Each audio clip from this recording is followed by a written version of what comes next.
Kutru road पर कुटरू नाले के पास ये बड़ा हमला, 8 जवान गंभीर रूप से इसमें इंजर्ड है अभी तक जो जानकारी मिल रही है। इसके अलावा ये शुरुआती जो जानकारी है उसके मुताबिक ऐसा लगता है कि ये आईईडी ब्लास्ट किया गया है। आईईडी ब्लास्ट में हमेशा नुकसान जवानों को ज्यादा उठाना पड़ता है अगर वो उसकी चपेट में आते हैं, पर इन जवानों का हौसला है कि इससे पहले इन्होंने धरती की छाती पर गड़े हुए ऐसे कई असलहों के ढेर निकाल कर धमाका करके खराब कर दिए हैं।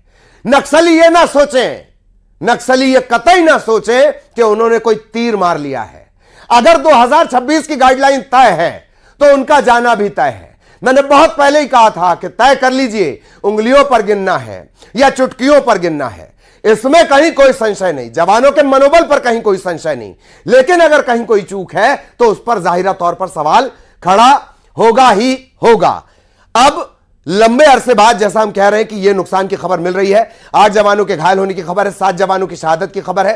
धीरे धीरे मामला यह और ज्यादा क्लियर होगा। इससे पहले क्या कुछ हमले रहे हैं वो भी आप जान लीजिए। सिलसिलेवार आपको इस बात की भी जानकारी देते हैं कि किस तरह के ये हमले रहे हैं।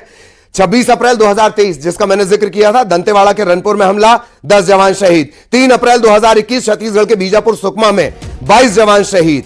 1 मई 2019 तब भी आईईडी ब्लास्ट था, 15 पुलिस वालों समेत 16 लोगों की जान चली गई थी। 13 मार्च 2018 9 जवान शहीद हुए थे, ये पैरामिलिट्री फोर्सेस के जवान थे।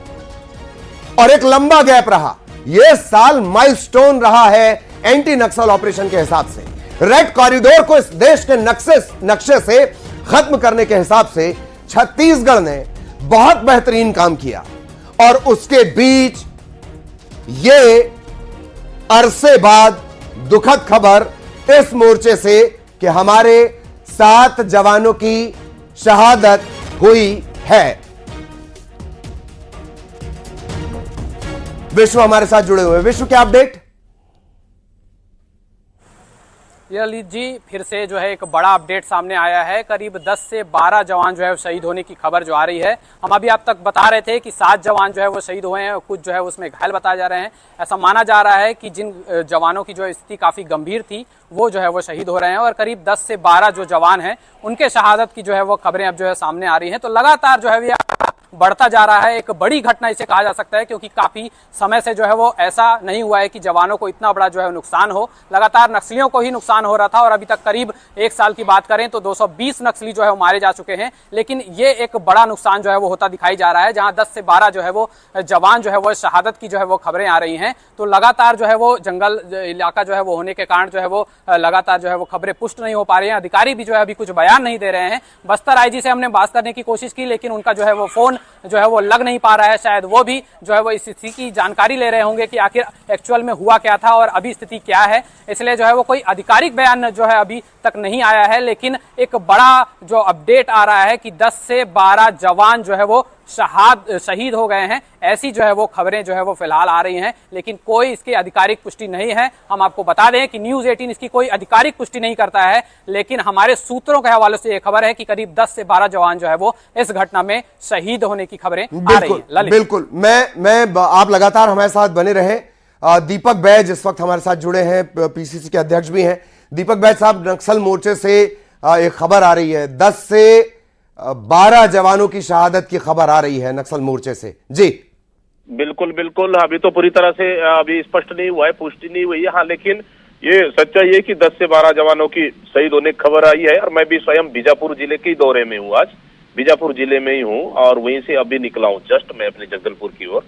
और दुखद घटना है, क्योंकि शायद जवान सर्चिंग पर निकले थे और ब्लास्ट होने का खबर आई है बीजापुर नेमेड़ मेन रोड से करीबन 30 किलोमीटर अंदर में। बहुत दुखद घटना है।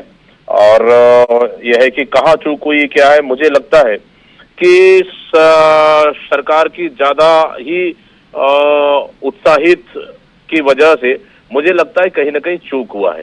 क्योंकि यहाँ पे बस्तर जो एरिया है, यहाँ पे हमेशा से फोर्स को ये निर्देशित किया गया है कि हमको 4 चक्के गाड़ियों में नहीं चलना है।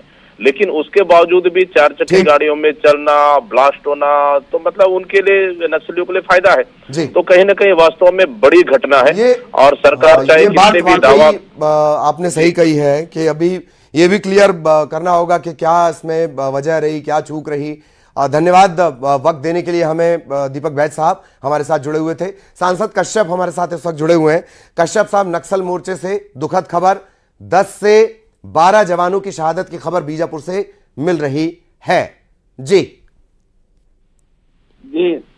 निश्चित ही ये दुर्भाग्यजनक घटना है और नक्सलियों ने जिस प्रकार से बौखलाहट के चलते इस प्रकार का अंजाम दिया है, लगातार बीजापुर क्षेत्र में हमारे निर्दोष लोगों को, हमारे कार्यकर्ताओं को टारगेट करके, टारगेट किलिंग के तहत उन्होंने हत्या किया था। और हमारे जो जवान हैं लगातार मोर्चे में डटे हुए थे और कहीं ना कहीं उनको बैकफुट में जाना पड़ रहा है। और उसके कारण बौखलाहट में इस प्रकार का एक दुर्भाग्यजनक घटना का अंजाम दिया है। और ऐसे कायरों को कभी भी बख्शा नहीं जाएगा, लेकिन हमारे लिए बहुत बड़ा क्षति हुआ है बहुत दिन के बाद, और ऐसा नहीं होना चाहिए। और ये लोग जो हमारे बोले भाले लोगों को जल जंगल जमीन का नारा देके जो हमारे लोग भ्रमित करके रखा है, अब इनका कहर नहीं है और इनको बस्तर से छोड़ के भागना पड़ेगा। इसलिए अंतिम समय में इस प्रकार के अंजाम दे रहे हैं, ये दुर्भाग्यजनक है। ठीक, कश्यप साहब एक बात और कि बहुत अच्छा नो डाउट छत्तीसगढ़ ने काम किया है इस पूरे साल में। अगर आंकड़ों की नजर से देखा जाए, छत्तीसगढ़ का बड़ा बेहतरीन ट्रैक रिकॉर्ड रहा है। कहीं ऐसा तो नहीं कि अफसरों ने जवानों को टारगेटेड प्रेशर देना शुरू कर दिया हो? बहुत मामूली सी चूक की जानकारी मिल रही है बीजापुर में। जी प्लीज। देखिए, हमारे पुलिस के जवान, हमारे सीआरपीएफ के जवान पूरे सावधानी के साथ लड़ाई लड़ रहे हैं, लेकिन कभी कभी क्योंकि एरिया ही ऐसा है, उधर रोड भी, अभी कनेक्टिविटी का भी समस्या है और हमारे जवान के सावधानी के चलते आपने देखा होगा 150 से 200 नक्सलियों माओवादियों को हमारे जवानों ने मारा था। और इस प्रकार से कायराना हरकत करने के लिए वो कई दिन से प्लान में तो थे, लेकिन कहाँ चूक हुई है इसकी जांच का विषय है।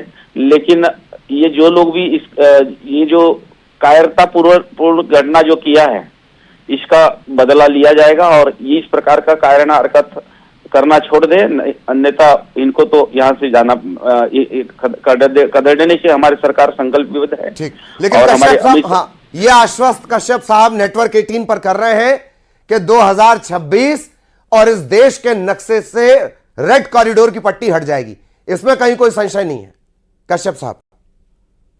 जी निश्चित ही, ये अभी पूरे देश में खात्मा की ओर है, खत्म हो चुका है। और बस्तर के लोग अभी तक उनके चंगुल में कहीं ना कहीं धोखे से फंस चुके थे, लेकिन अब सब बाहर आना चाहते हैं। मैं भी उस क्षेत्र में दौरा कर रहा हूँ और लोग चाहते हैं हर जगह कैंप हो, वहाँ स्कूल हो, रोड हो, सड़क हो, बिजली हो, पानी हो, शिक्षा हो। और कहीं ना कहीं इन्हीं लोगों के कारण उन सभी चीजों से वंचित रखा गया होना पड़ा है। और आज इसीलिए आपने देखा होगा आंगनबाड़ी कार्यकर्ता, महिला तक को लोगों को नहीं छोड़ रहे हैं लोग। इस प्रकार से जो कायराना पूर्ण अंजाम देने में भी ये लोग बाज नहीं आ रहे, तो इसीलिए अब इनके साथ कोई समझौता नहीं होगा, ना इनके साथ कोई बख्शा नहीं जाएगा। अब अंतिम लड़ाई है, इसलिए अंतिम लड़ाई के समय कुछ तो नुकसान हो सकता है, लेकिन ये दुर्भाग्यजनक घटना था, ऐसा नहीं होना चाहिए। ठीक ठीक, बहुत धन्यवाद कश्यप साहब, व्यस्त समय में आपने ये वक्त दिया। और महेश कश्यप, आप सांसद हमारे साथ जुड़े हुए थे और टारगेट पर जो लक्ष्य तय कर लिया गया है, उस लक्ष्य पथ पर कहीं पीछे हटने का कोई सवाल नहीं। इसी वजह से मैंने शुरुआत में आपसे कहा था, नक्सलियों दिन खत्म है, आपको उंगलियों पर गिनना है, चुटकियों पर गिनना है। तो बड़ा अपडेट आपको बता दें, छत्तीसगढ़ में बीजापुर से जिस तरह से अपडेट आ रहे हैं, 10 जवानों की शहादत की खबर कही जा रही है। हालांकि ये बार बार इसमें जानकारी बदल रही है, बहुत इंटीरियर वो इलाका है और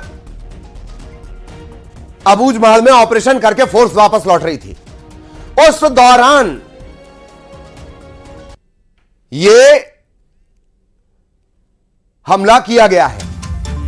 ये न्यूज 18 मध्य प्रदेश छत्तीसगढ़ पर एक्सक्लूसिव तस्वीरें इस वक्त हम आपको दिखा रहे हैं। ये धमाके वाली जगह जहां पर ये धमाका हुआ है, अंदाजा लगा लीजिए कितना किलो विस्फोटक इसमें इस्तेमाल हुआ होगा। यहां पर ब्लास्ट हुआ है इस एरिया को देखकर आप अंदाजा लगा लीजिए कितना असलाहा यहां पर इस्तेमाल किया गया होगा, जिसने इतना बड़ा यह गड्ढा क्रिएट किया है। यानी बारूद